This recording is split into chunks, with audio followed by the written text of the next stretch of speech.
Ang storyang ito ay pinamagatang Tweety Bird, Episode 2 by Gino. Simulan na natin ang kwento. Lunes hanggang Sabado ang pasok ko sa kolehiyo.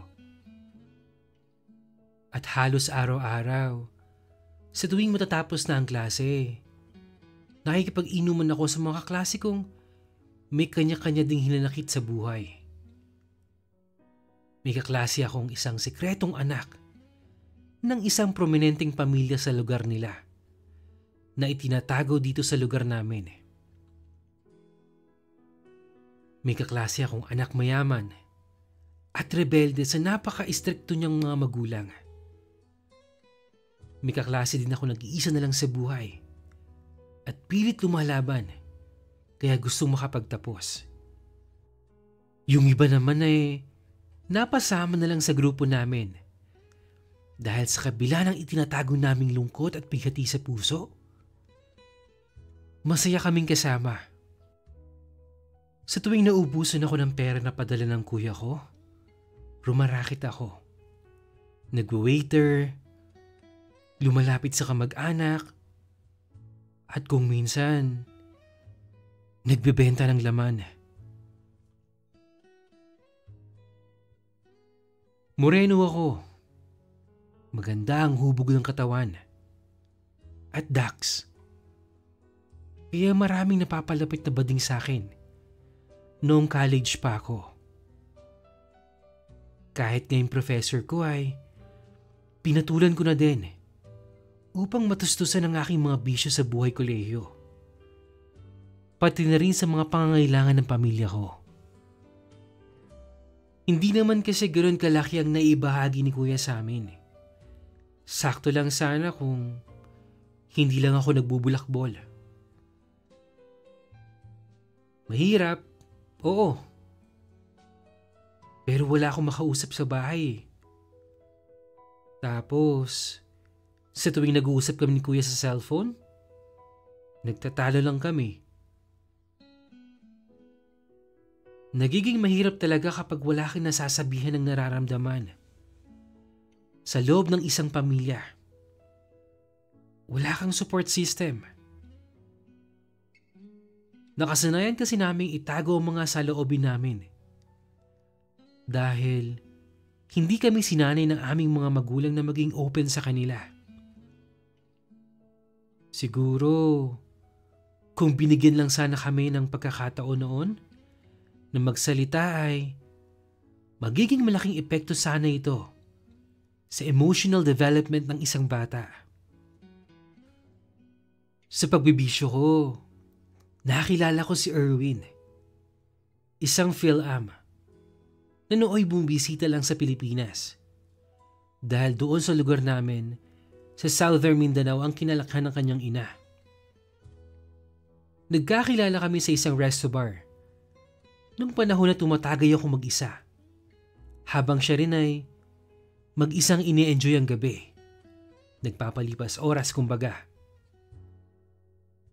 At sa kanya ko naranasan yung mga bagay na pwede palang gawin sa isang sex life ng isang tao. Madiin, marahas, at may halong galit.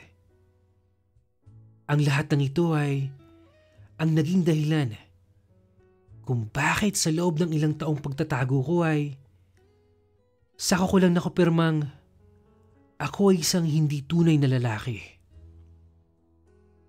Hi, I see you're alone. Can I sit? Ito ang pinakaunang pagbati ni Erwin sa akin na nooy hindi ko pa lubusang kilala. Napapansin ko na siya noon sa mga nakalipas na araw kapag nagagawi kami ng mga college friends ko dito sa CB. Yan nga pala yung pangalan guys ng resto bar na tambayan namin. Maliit lang ito pero maganda ang lighting. Kulay asul ang paligid at may karaoke pa. Pwede kang kumanta sa maliit na stage nila na nakalaan talaga para sa mga customers na inuulan ng confidence. Hindi mahirap mapansin si Erwin. Dahil sa kabila ng dim na atmosphere ng bar ay maaaninag mo ang kanyang kaputihan at kagwapuhan. Kung ilalarawan ko siya, para siyang isang batang Gabby Concepcion. Ganong level.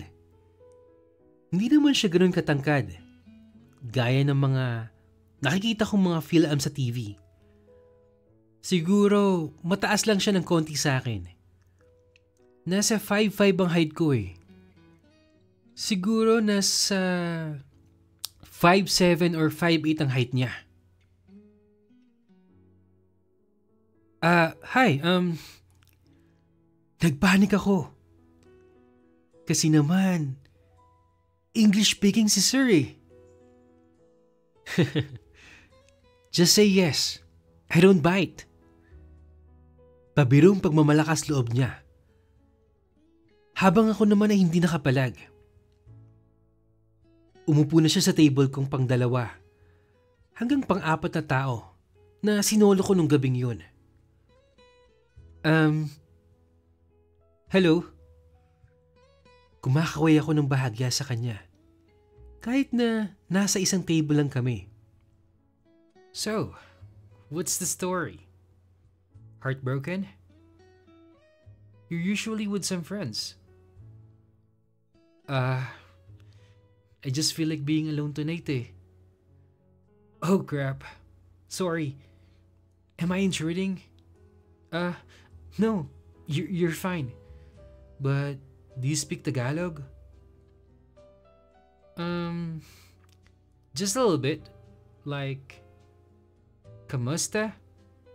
Mahal kita? Napatawa ko sa sinabi niya. Kamusta? Mahal kita daw? Loko. Puno ng tawanan, kantahan, at inuman ang naging unang pagsasama namin ni Erwin sa resto bar. Wala rin ako nagastos dahil siya ang nagbayad ng lahat. Pati na rin yung mga nauna kong orders. Hindi na ako humindi. Libre. Nairaos ko naman kahit papaano ang gabi. Kahit umuwi akong duguan ng ilong.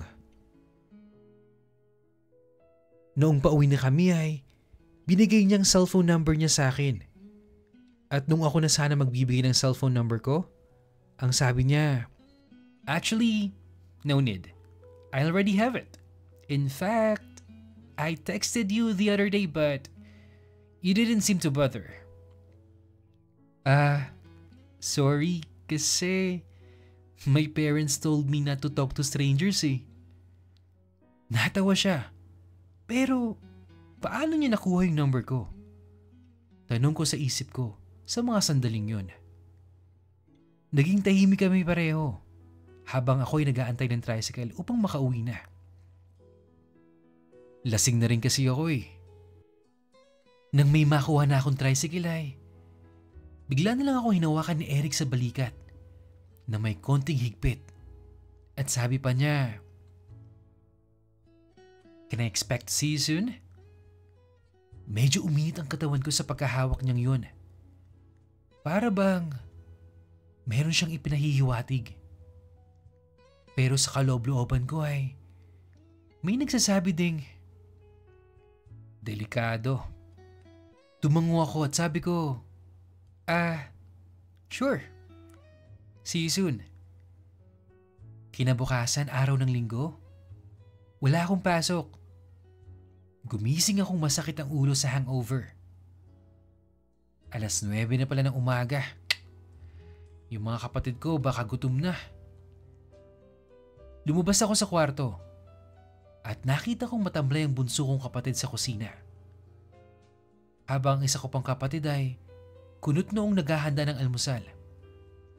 Nakapagluto na pala siya. Ang tatay ko naman, malamang nasa labas. Tapos tulala na naman. Nakasanayan na namin mula nang iwan kami ni nanay. Ano ba yan, tay? Amoy sigarilyo at alak ka na naman. Padabog na bati ng kaisa-isa naming babaeng kapatid. Inubos mo na naman yung pera natin sa paglalasing tay. Mas lumakas pa ang pagdadabog niya.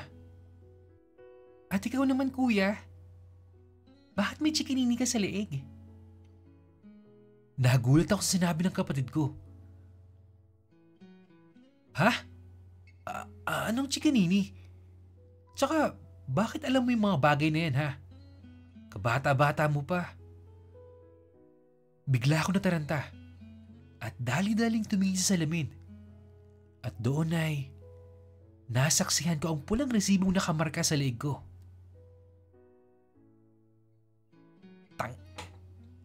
Hindi to chikinini, no?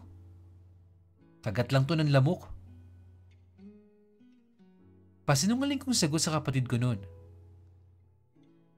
Ay nako kuya, ang laking lamok naman yata niyan ha. Tsaka, sino bang niloloko mo? Wag ako kuya. Hindi ako pinanganak na bobo, no? Ganito na ba talaga magsalita ang nooy napaka-sweet kong kapatid? Ay, sabi ko sa isip ko noon. Teka nga, sino bang kuya dito ha? Wag mong iniiba yung usapan. Bakit alam mo yung mga bagay na yan ha? Magpakakuya ka kasi. Kuya, nahihirapan din kami. Hindi lang naman ikaw yung nawalan ng nanay. Kuya, yung tatay natin laging tulala. Tapos, ikaw, lagi kang umuwing lasing. Pagod na ako, kuya. Please naman, umayos ka naman oh. Ngayon ko palang narinig na magreklamong kapatid kong ito.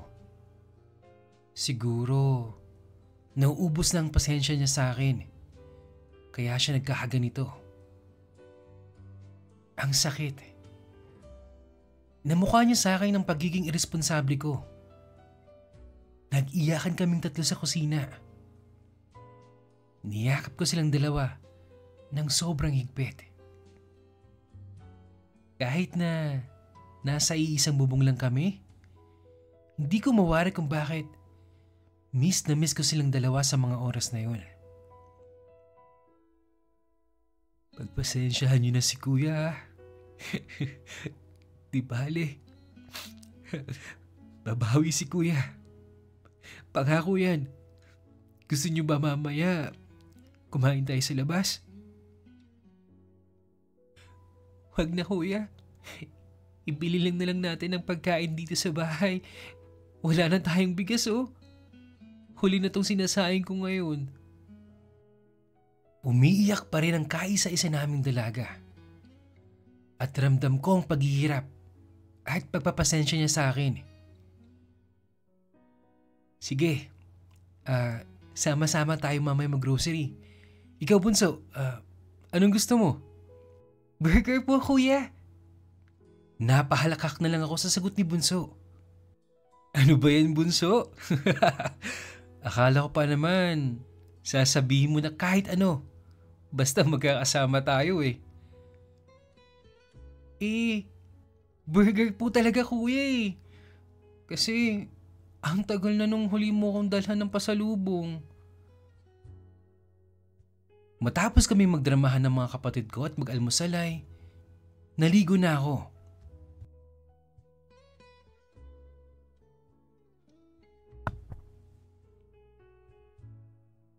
Maya-maya kasi aalis kami upang mag-grocery.